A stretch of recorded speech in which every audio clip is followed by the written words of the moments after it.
자, 오늘 삼성전자에 대해서 좀 말씀을 드릴 텐데, 이제 8월 달이 끝났고요. 오늘은 9월 1일입니다. 9월 1일이고, 자, 이제 9월 달 장이 시작이 될 텐데, 9월은 우리가 추석도 있고, 그리고 여러 가지 이슈와 재료들이 상당히, 변동폭을 줄 만한 재료들이 상당히 또 남아있기 때문에, 이 9월 달은 여러분들 우리가 좀 더 집중을 해서 좀 잘 대응을 해보는 그런 한 달이 되어야 될 것 같습니다. 자, 일단 삼성전자에 대한 주가의 흐름은 결국 제가 항상 또 강조를 드리고 있는 게 이 탑다운 전략은 계속 유지를 해야 된다. 이 탑다운 전략이라는 건 결국 미국 증시와 글로벌 증시에 따른 흐름들을 우리가 알아야 되는데, 자, 이런 글로벌 증시를 우리가 볼 때 여러분들이 뭐 나스닥이 상승한다, 엔비디아가 상승한다, 뭐 이런 식으로 분석을 통해서 보시는 것도 중요하겠지만, 결국에 우리는 개별 종목과 이 탑다운 전략을 좀 같이 해야 되는 필요가 있습니다. 자, 그래서 큰 틀의 움직임은 이런 글로벌 증시를 따라가는 게 맞겠지만, 결국 그 흐름에 따라서 진짜 갈 종목들은 옥석은 무조건 가려진다라고 저는 생각하고 있습니다. 그만큼 앞으로 우리가 옥석을 찾아가는데 집중을 해야 되고, 그 옥석은 바로 이 삼성전자이다라고 제가 한 번 더 말씀을 드리고 싶고요. 9월에 분명 변동성이 크게 나온다라고 말씀드렸잖아요. 제가 지금 예측하고 있는 바로는 9월 달에 이 단기 고점에 대한 부분이 분명히 나올 텐데, 지금 주가가 74,300원으로 마무리가 되었거든요. 74,300원으로 마무리가 되었는데, 그러면은 앞으로 그 9월 19일 날 이제 금리 인하 발표가 있고, 그 전에 우리나라 추석에 대한 휴일이 있고, 그 전까지 주가 흐름이 과연 어떻게 나올지를 우리가 봐야 하는데, 사실 이게 추석이 껴있는 게 좀 잘 봐야 될 것 같은 게요. 결국 이 이틀이나 3일 정도 장이 지금 쉬어간다라는 건 어떻게 보면 호재일 수도 있고 악재일 수도 있습니다. 이게 만약 미장이나 글로벌 증시가 안 좋게 나와도, 만약에 우리 증시가 멈춰 있다라고 하면 그 사이에 또 어느 정도 또 회복이 되어 가는 모습을 보여주면은 이게 우리에게 오히려 다행으로 펼쳐질 수가 있는 건데, 만약에 어느 정도 금리 인하 이후에 조정이 꽤 크게 나오고 이 흐름이 장기적으로 흘러갈 것이다 라고 하면, 추석 이후에 우리가 또 공포스러운 이런 주가의 하락을 맞이할 수도 있습니다. 그만큼 추석 전까지의 대응이 가장 중요하다고 보고 있고, 삼성전자 같은 경우 지금 뭐 많은 분들이 또 손실을 보고 있는 분들이 있을 수도 있고요. 아니면 4년 정도를, 정말 긴 시간 정도를 기다리면서 이게 주가가 올라와야 하는데 라고 하면서 어느 정도 또 참 인고의 시간을 견디시는 분들이 많을 텐데, 제가 오늘 하나하나 좀 자세히 설명을 해 드릴 테니까 여러분들 영상 끝까지 시청하시길 바라겠고, 자, 일단 보시는 것처럼 이 한동훈과 이재명 모레 회담에서 이 금투세에 대해서 이야기가 나오거든요. 지금까지 지금까지 금투세에 대한 부분들이 우리나라 증시의 상승을 좀 제한시키는 게 아닌가라는 의견들이 있었습니다. 자, 그런데 이제 이 대표 둘이서 만나서 각 야당 여당에서 한 세 가지 정도의 현재 쟁점에 대해서 좀 이런 담화를 한다고 해요. 그러면 대표들끼리 만난다라는 건 결국 어느 정도 이 해결책을 다 가지고 왔다라는 거거든요. 그러니까 앞으로 이 금투세 폐지에 대한 부분들을 좀 기대를 해볼 수가 있겠습니다. 물론 이게 결국 삼성전자 같은 경우는 글로벌 증시에 따라서 움직임이 나오는 건 맞겠지만, 그래도 우리가 분명히 살펴볼 필요가 있는 재료다라고 볼 수가 있겠고요. 일단 뉴욕 증시는 엔비디아의 실적 발표 이후에 이 엔비디아의 폭락, 거기에 대한 여파로 증시가 하락을 했다가 하루 만에 다시 한번 또 반등이 나오는 모습을 보여주고 있습니다. 그만큼 이 엔비디아의 하락이 뭐 이제 기대치에는 좀 불충족을 했다라는 내용들이 나오면서 어느 정도 또 차익 실현 매물이 나오는 모습을 보여주지만, 결국에 AI 쪽의 성장은 아직 멈춘 게 아니고, 이 컨센시스는 그래도 상회하는 모습을 보여줬기 때문에 아직 이 시장 자체가 뭐 둔화가 되었다고 말씀을 드리기는 힘들어요. 그만큼 앞으로의 상승세는 우리가 기대해 볼 수 있는 부분인데, 자, 그러면 9월 금리 인하에 대해서 좀 말씀을 드려보자면, 9월 금리가 이제 시작이 됩니다. 우리가 거의 한 3, 4년 만에 이제 금리 인하를 또 시작을 하는데, 자, 예전에도 2000년도에도 고금리를 유지하다가 이렇게 금리가 낮아지고, 2006년도에도 마찬가지의 흐름들을 보여주었던 적이 있죠. 자, 그러면 이렇게 금리 인하가 되면 주가가 상승을 할까 생각하시는 분들이 많을 텐데, 어떻게 됐는지 보도록 하겠습니다. 자, 이렇게 좀 급락하는 부분들이 나오거든요. 금리 인하 이후에.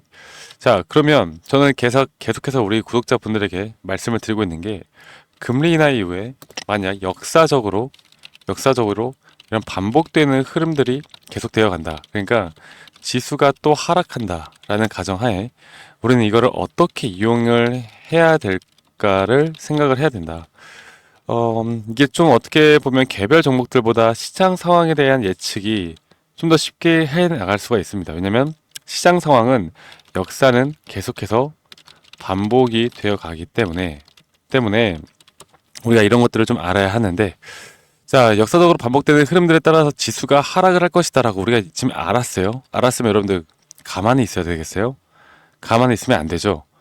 정말 똑똑하신 분들은 금리 인하 이전, 그러니까 추석 전까지의 이런 단기 상승이 분명히 나올 거라고 저는 보고 있습니다. 단기 상승. 결국에 반등은 분명히 나올 거고, 이 기대감에 의한 반등이 어디까지 올지를 우리가 보는 게 가장 중요하다. 그래서 일각에서 어떤 분들은 뭐 8만 원까지 보시는 분들도 계시고 8만 5천 원까지 보시는 분들도 계신데, 그렇게 목표가를 정하고 끌고 가는 것보다 고점 신호를 파악해서 우리가 제대로 된 단기 고점에 대한 매도를 해 나가야 한다. 나가야 한다. 그래야 여러분들, 만약에 지수의 하락, 글로벌 증시의 침체에 의한 그 지수의 하락으로 다시 한번 조정이 올 때 우리가 예수금은 적어도 좀 확보를 해놔야 여기서 또다시 한번 상승을 우리가 그려내던 뭘 하던 대처가 가능한 겁니다. 아시겠죠, 여러분들? 그래서 이런 타점 부분들을 우리가 분명히 알고 가셔야 되고, 제가 최근에 말씀을 드리고 있는 게, 지금 개인 투자자분들의 매수세가 그래도 나오고 있어요. 저점 매수세가 좀 나오고 있고, 외국인들의 매도가 나가고 있는데, 근데 이게 어떻게 우리가 해석을 해야 되냐면, 지금 매수도 많지만 개인들의 매도도 많아요. 그게 지금 주가를 움직이고 있는 주체 자체가 어떤 수급에 의해서 결정이 되느냐면, 결국 외인들의 수급에 의해서 결정이 된다. 이 개인들이 이전에 우리가 코로나 때 거의 10만 전자 가까이 상승을 가파르게 했을 때는요, 개인들의 매도세가 없었어요. 그러니까 개인들이 힘을 뭉쳐서 주가를 끌어올릴 수 있는 그런 시장이었는데, 지금은 아니라는 겁니다. 지금은 개인들도 부정적으로 보시는 분들이 많고, 그렇기 때문에 매도가 나가고 있다. 그런데 이제 제가 볼 때 이제 9월 달 그 금리 인하 전까지 이 외인들의 수급이 꽤 들어올 겁니다. 주가를 끌어올릴 거예요. 끌어올리면서 개인들이 또다시 언제 들어오느냐, 이런 단기적인 지금 신고가 영역이죠. 단기적인 고점 구간들을 이렇게 돌파를 하면은 여기서 개인들의 시장 참여가 계속 될 것이다. 그리고 금리 인하가 된다라고 해서 바로 지수가 하락을 하는 게 아니라, 금리 인하에 대한 수혜를 조금 어느 정도 상승에 대한 부분들을 만들어 놓고 나서 그때부터 주가가 내려가는 게 일반적인 패턴이라고 보시면 되겠거든요.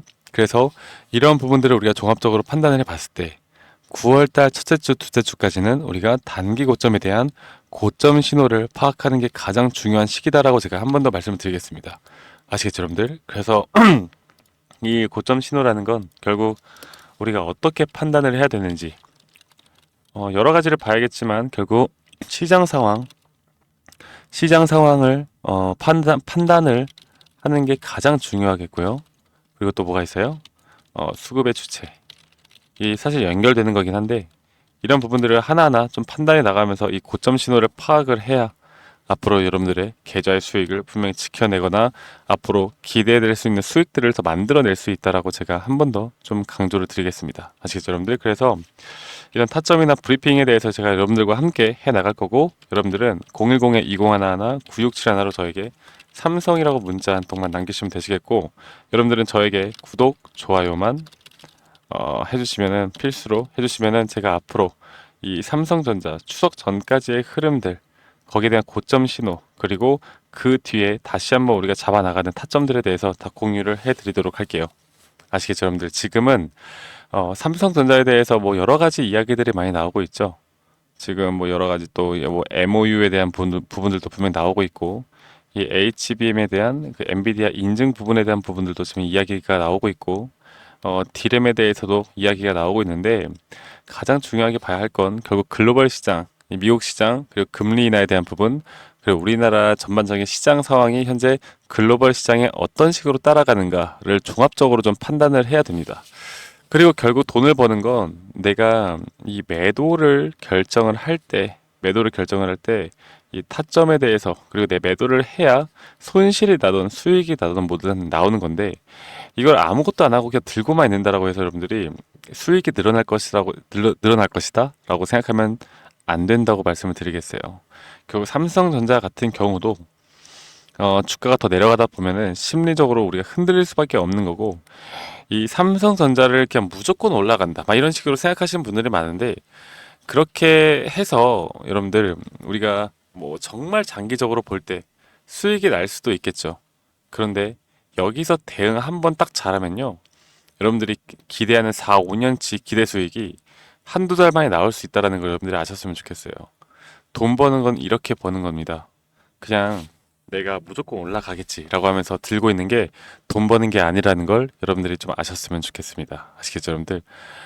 이거는 리스크에 대한 부분들을 뭐 만들어내는 게 아니라 리스크를 줄여 나가면서 우리가 수익을 볼 수 있는 구조를 만드는 거기 때문에, 여러분들의 이런 욕심이 이런 고점에 대한 매도를 만들지 못하는 거고, 여러분들의 욕심이 다시 한번 우리가 잡아나가는 기회를 잃어버린다는 걸 여러분들이 아셨으면 좋겠습니다. 아시겠죠? 여러분들, 우리 분명 9월장에는 더 좋은 흐름들이 나올 거고요. 걱정하지 마시고요. 이렇게 대응만 똑바로 해 나간다라고 하면 여러분들이 정말 궁극적으로 우리가 목표하는 게 뭡니까? 바로 이 계좌의 수익 아니겠습니까? 이 계좌의 수익을 만들어 나가는 부분들은 분명 대응을 통해서 가능하다. 아시겠죠? 그래서 이런 부분들은 제가 앞으로 우리 구독자분들과 함께 해 나갈 테니까 앞으로 걱정하지 마시고 주말 마무리 잘 하시고요. 저는 더 좋은 영상으로 여러분들께 인사드리도록 하겠습니다. 감사합니다. 박프로였습니다.